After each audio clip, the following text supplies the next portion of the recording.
So, good evening, ladies and gentlemen out there. I hope you are safe and sound here and hearty. So, today I want to make you meet Mr. Vivek Soni. He is preparing for civil services. So, let's get started. Vivek, introduce yourself to our viewers. Good morning, everyone. I am Vivek Soni. I hail from Jaipur, Rajasthan. I completed my graduation in medical sciences from no.1 Medical College and Hospital in West Bengal. Currently, I am preparing for civil services interview. If I talk about my hobbies, they are reading Upanishads, practicing mindfulness, and swimming. I have a dream to make our society inclusive, sustainable, and equitable. As far as I am concerned, that's all about me. Thank you for listening to me so carefully. You just said three words, no? Yes, sir. Number one, Number one is inclusive, Number sustainable, second, sustainable, equitable. equitable. Can you elaborate all these three words to our viewers? Yes. So inclusive means taking everyone with them. It is mainly used in the context of financial inclusion. That means that we are providing the financial services to the last person on the earth or in our country. And so sustainable means utilizing our resources in such a manner that future generation can meet their own needs without compromising on the needs of current generation. And so equitable means distributing something in a fair manner. Like the basic needs of a person are food, water, and shelter. That should be met. It is not like that we are against any wealth creation. We are for it, but we need to take care of the last person also. So you, when I met you very first day, so you said, "Sir, I am Dr. Vivek." Yes. What's the mystery behind this doctor? And you are preparing for like civil services. I am in CAS 22. So could you please like? Actually, sir, before my internship, I had no plans to switch my job from being a doctor to become a civil servant. Right. But there were some incidents during my internship. First, in the gynecology department, when I was posted in the labor room, I delivered a baby girl.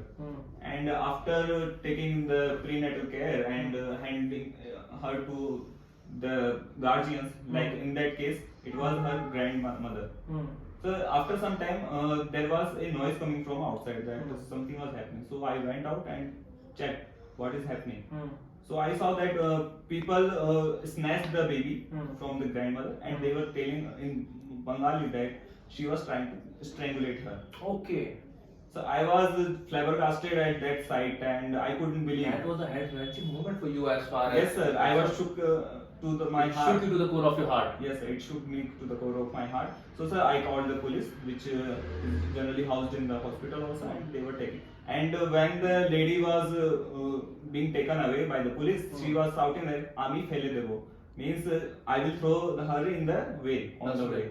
Okay. And so then I went back inside the labor room and I asked the mother that what is the scenario. She was telling me that she already have a daughter at her home, and now she delivered the second baby.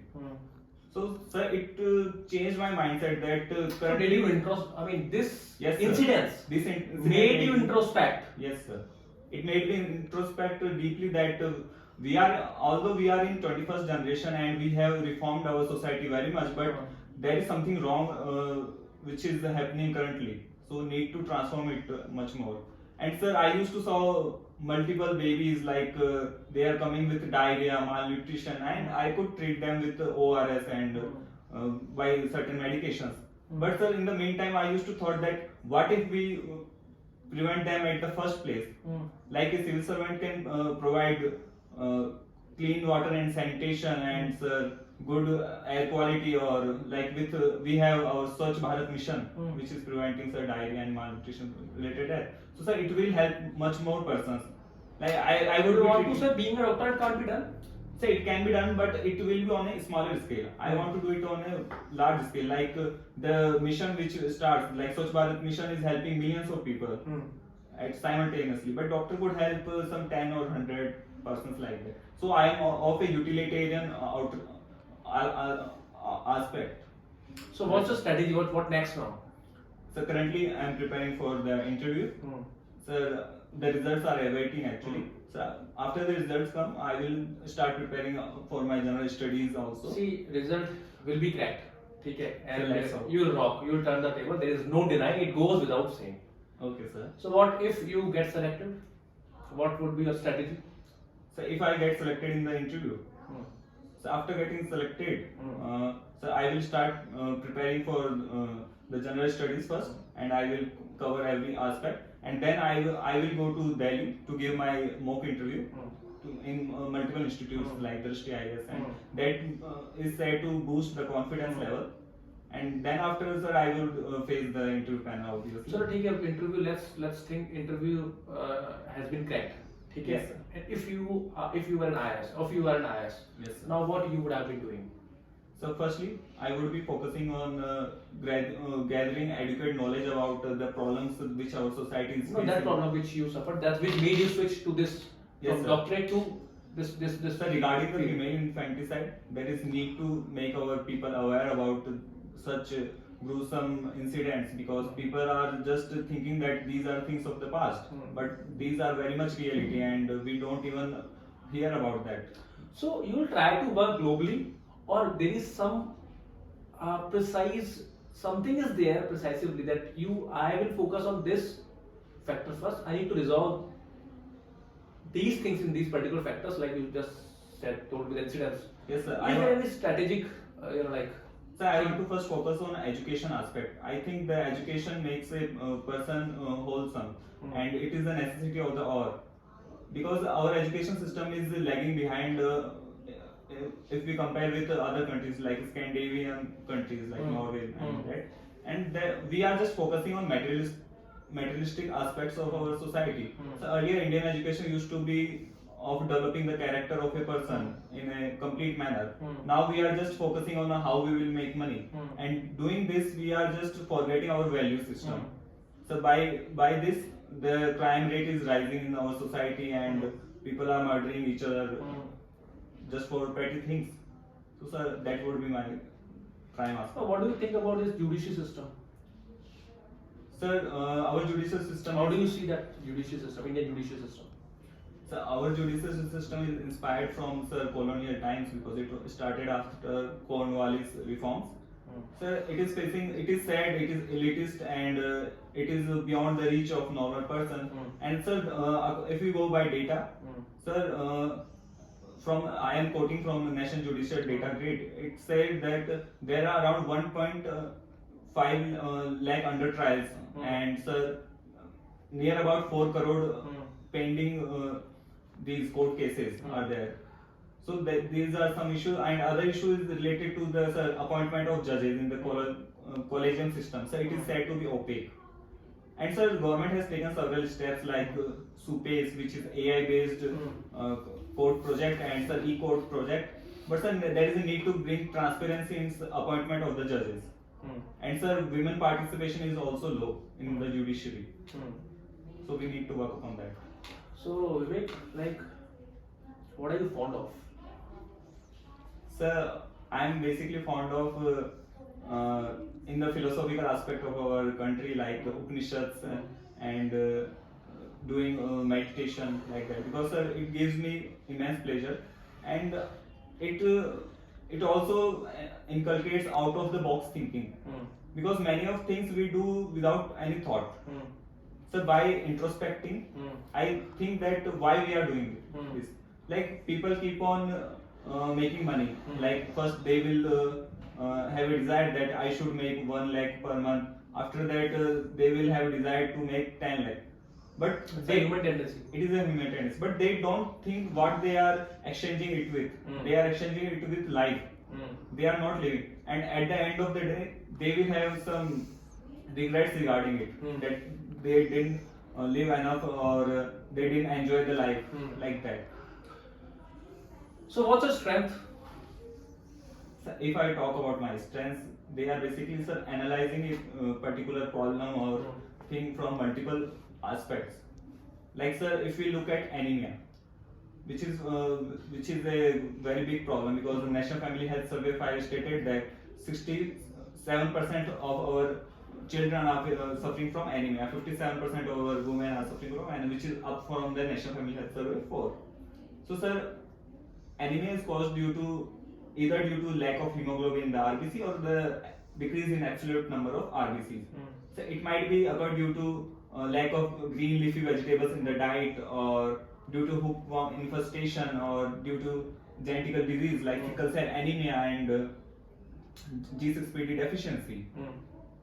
So, sir, by looking it from multiple aspects, we need to know that it can't be treated just by iron and folic acid preparation. There is need for sir, deworming with albendazole and need of prenatal screening for genetic disease like sickle cell anemia and G6PD. So, sir, that's how I do looking at things from multiple perspective. No, that is okay, but what this has nothing to do with your strength. No? I'm asking Yes, sir. you in practical, like in your practical life aspect, what is your strength? To deal with problems and all that. Yes, sir. I deal with. I try to deal with. So first, I have a flexible approach when I deal with people, and I try to accommodate their concerns also. And sir, I try to manage their stress by telling them that it is not a big deal. I try to calm them. Otherwise, when you Otherwise, become, I am master handling the masters. no, sir. So otherwise, if people become against us or they are start shouting that they won't hear anything and something bad will happen. Okay, first of all, you literally turn a deaf ear and you try to turn a blind eye towards the problem, and it becomes intensively. Then you go through it. Sir, I would like to give an incident. Which Yes. I handled a mob in my college days during my internship. So what happened was there was a critical patient. He was guard in our hospital only. So sir, it was going to be the last day of his life, and it was conveyed to the patient party that he might not survive after this. And sir, they were ready. The patient party were there, and around 50 people from his family were there. So sir, my this postgraduate Dada or senior PGT told me to just go home and leave them. Otherwise, they might do some quarrel or They might sabotage and Yes, sir. vandalize. They might vandalize the hospital because he is such a young person. So sir, I thought that it won't be right thing to do because it is abdicating our duties while facing the fear like that. So sir, I told him that I will go afterwards. So sir, I stayed there and I checked the vital sign of the patient, and I gave him the cortisone also, which is basically life-saving drug. And sir, I was just telling the patient party it will be okay like that. I was sympathizing with them because it is very hard, tough time for the patient party also. So sir, I was basically checking every vital, and sir, after some time he took his last breath. So sir, when I was taking his pulse, his mother caught my hand and Held your hand. held my hand, and she was saying that cholega che means he's gone. So sir, Has he gone? Has he gone? So sir, I didn't have that much courage to tell in the face of the mother that. How did you muster courage to tell that? So sir, I didn't say in the face of the mother, and I called some person from his family behind, and I told him that he is gone. And sir, I told them that I did my best. They were also agreeing that Dr. Babu, you did your best. And then I told them that I will try my best to free you as soon as possible because they have some last right to perform, and they won't be able to perform it in the night time. At night time. Yes, sir. So this is how I handled, and I learned that you need to be courageous and you need to do the right thing, just not because it's the right thing to do, but you need to do your duty. So you believe in taking the bull by the horns. Yes, sir, right. You believe in facing the situations as it is, right? Right. So okay, that's all about your strengths. Now, if I ask about your weakness. So my biggest weakness is I take the people's words by the face value. I believe that what they are saying is real, and if someone is saying that I will do this work, I will think that they will really do it. And many people just lie, sir. It is a very bad habit also. I am trying to change it. And second thing is that, sir, I try to make everyone happy. But after some time, sir, I got this realization that if you want to take the right decision, you can't make everyone happy because sir, Gandhiji had to pull back this what we call NCM movement, Khilafat movement. After the Chori Chora Kand, and people were shouting that why the movement is in such a high pitch and you are taking it back. But sir, it was the right thing to do. So sir, I am working on that. So I mean, you are easy to. I mean, people can influence you. Yes sir, you can say I am a That's a recovering people major pleaser. drawback. You know, like you need to get it fixed as early as possible. Sir, I am working on that. Okay, so like as far as your English is concerned, as far as your confidence is concerned, it is up to the mark. So guys, this is Vivek Soni, and I hope whatever he has said you have understood. और अगर आपको इनकी performance अच्छी लगी है, so please bless him. Thank you very much. Thanks, my cameraman. Thank you everyone.